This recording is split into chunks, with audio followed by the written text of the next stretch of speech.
All right, just as a reminder, we're doing this filming in a family setting, so there might be some ambient background family noises. That's right. How will the movement of our solar system through the galactic plane affect our solar system and Earth and us here on Earth?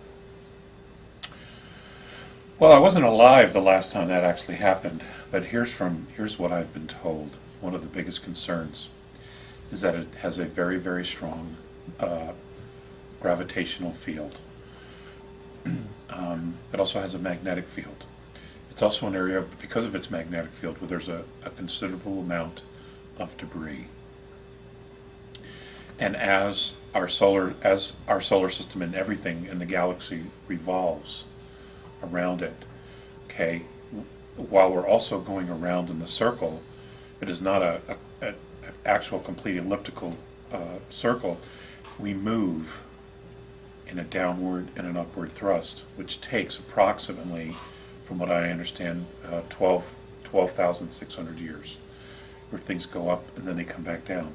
It is the crossing the galactic plane that the A's, Morine and Visayas, were specifically really worried about Earth, in the fact that it was their opinion, based on their own science, that when the Earth hits the galactic plane, the Earth itself would bounce off that gravitational field, causing a great deal of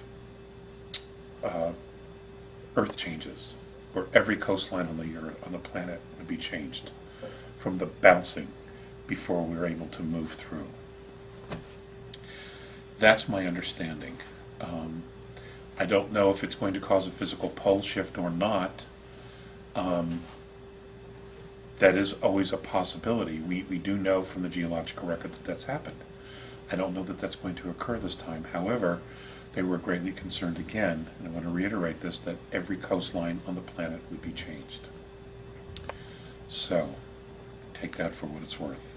Now, you've said that there are an enormous amount of benevolent ETs helping us. What are the primary actions they're taking to help Earth humanity, and will their actions be enough? I can't say that I know specifically and exactly what every intervention has been. I do know that there have been. And will it be enough? I don't know, Rick. I would assume that they're making an investment here of their time and their energy to help us get through these dramatic stages, to get through these challenges, these moments of growth that we obviously have to go through, because here they are right in front of us. So we can just hope and have faith. For people who are afraid that they won't survive during any Earth changes, what spiritual or philosophical view have the Andromedans shared with you that you think may help people to overcome their fears? If you go to Defending Sacred Ground, there's a lot of knowledge that they've imparted. One of the essays in regards to fear is one.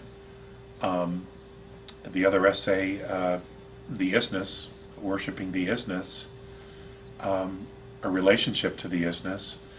There's an awful lot of wisdom that they have imparted, but you know, they've always called this time coming the moment of advanced maturity. So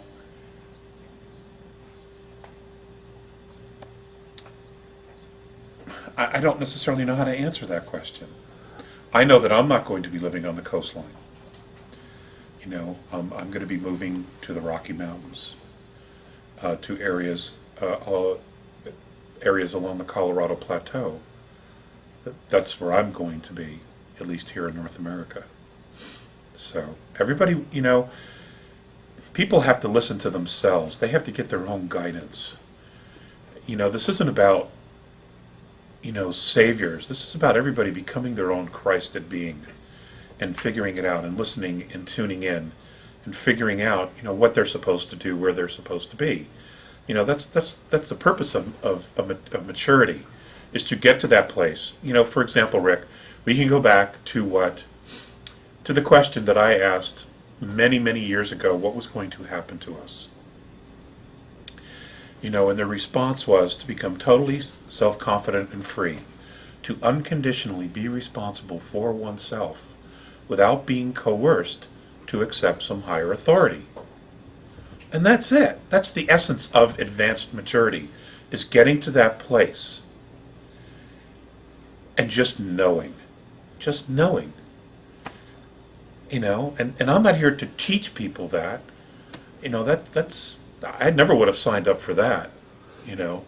Not the way, the Earth civilization has treated its, those kind of teachers. They've been ruthless with them. I never would have volunteered for something like that. In terms of survival, though, we talked a little last evening about it, and you said survival is a false premise. What did you mean by that? In a spiritual sense. In a spiritual sense, the physicality is just a moment. You're here, the only reason you experience physicality is to learn lessons, to gather knowledge, to experience all kinds of things, from spiritual, emotional, mental, physical, to gather data to educate your soul. I know a lot of people have a very difficult time with the concept of reincarnation, but I have absolutely no doubt that that is the way that it is. That we don't die when our physical body stops working. We move on. We go somewhere else, and many of us come back, and we live again, and we learn different lessons and create different scenarios to provide us with the lessons of knowledge that we want in order to educate our soul. This isn't new knowledge. People long before, for thousands of years, have been talking about this. And the reason I believe that those kind of teachings have persisted is because they're right. And it doesn't make sense to me. It would never make sense to me if I were the creator of all to give people, souls, one lifetime, 70 some odd years, on this planet to figure it all out, to get it right. That'd be impossible. It would absolutely be impossible to do. Especially when it's as screwed up and twisted as it is. So to kill in order to survive doesn't make sense in terms of... No, it doesn't make sense, because the whole idea of advanced maturity, moving into spiritual advanced maturity, is to learn how to create love. Because that's the ultimate lesson here, is you create love, you leave a legacy of love. Nothing else is real. It just doesn't stick. It doesn't... it seems real because you have so much emotion tied to it, but it isn't real. It doesn't last. The effects of it don't really last. It's a difficult thing to explain, and I wasn't actually prepared for the question. That's all right. So you slipped that in there. But that's about all I can say on it at the moment. Alex, what did you mean when you talk about our human DNA unlocking?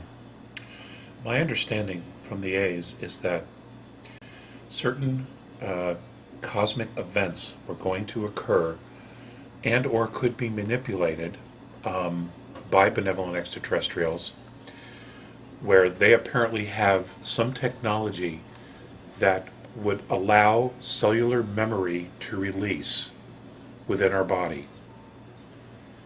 And somehow that would create a reaction of total physical remembrance, not only for the body, but also for the mind and for the soul.